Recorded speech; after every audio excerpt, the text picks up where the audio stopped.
Richard Jaffe, image from the web. Attorney Richard Jaffe, who has been an advocate for clinics to have the right to sell and patient to buy unproven therapies such as the stem cells sold by clinics and unproven cancer therapies, just did a kind of shocking U-turn on a specific point.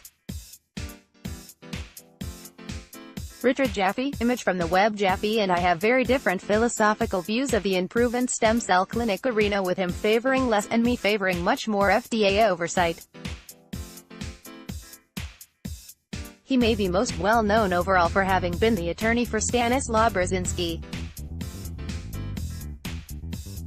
What stopped me in my tracks a few days ago was a new blog post from Jaffe. In it, he lays out his opinion against a specific clinic firm, US Stem. Note that I found a past post discussed here by Jaffe on the recent FDA suits against US Stem.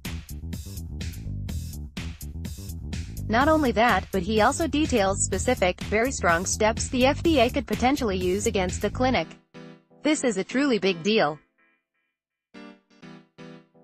It'd almost be akin to me blogging right here on the niche the turn-by-turn directions to a specific and proven stem cell clinic that I recommend patients go to right now.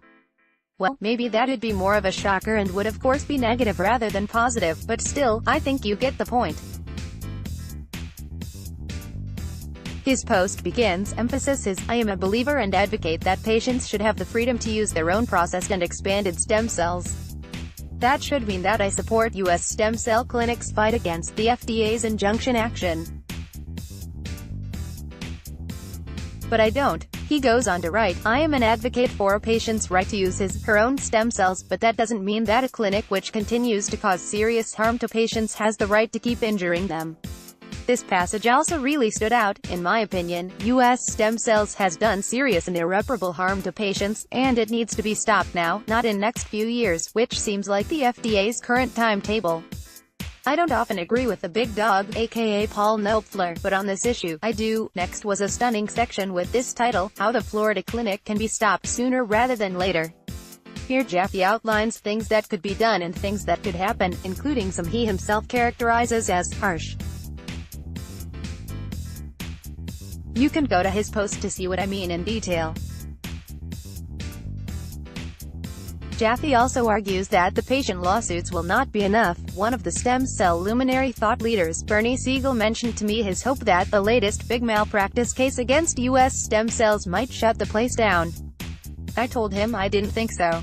The bottom line? My impression is that Jaffe still sees many other stem cell clinics' practices as acceptable, so no change there. Also, I expect he and I will continue to disagree mostly. However, someone with his philosophy taking this big step against a high-profile clinic firm was a gutsy move and could have some positive impact.